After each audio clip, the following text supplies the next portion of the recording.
Happy Sabbath.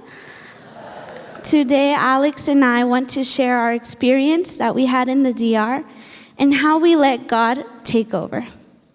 So in the DR, me and Marcella were preachers, and the first 2 nights, we took turns preaching and translating in English and Spanish. But on the third night, we decided to preach in Spanish, and it was really scary because we didn't want to mess up.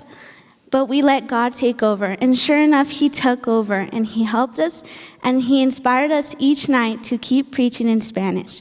The people understood the message better, and it was better to see that. our church was an hour and a half from camp, so every night that we got there, it was pitch black, and we didn't have any microphones, and it was in like a little village. And no matter the circumstances or where we were worshiping God, people still showed up because they wanted to know about God. Even our Bible worker, Pastor Carlos, told us that he had never seen 2 young girls only preaching in Spanish, and that he had been inspired by us and we had been a blessing to our church. We made great friends and great memories, and we hope one day to go back to our church and keep preaching there in Arroyo Dulce. On the last night of preaching, we had a flat tire on the way there, and God made it so that we were on flat ground, so that we were able to fix it fast.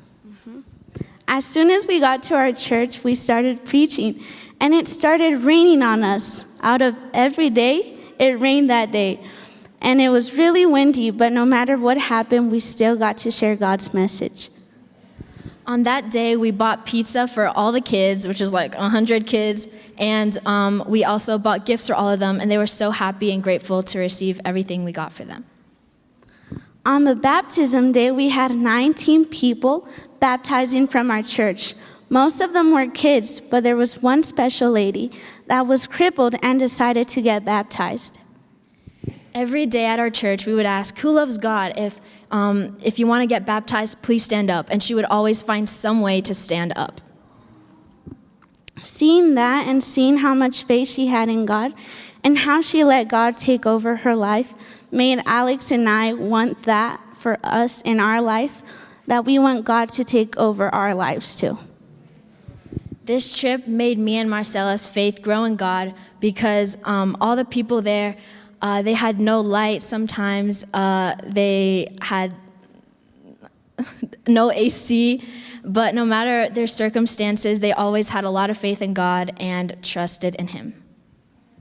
And that was our experience in the DR.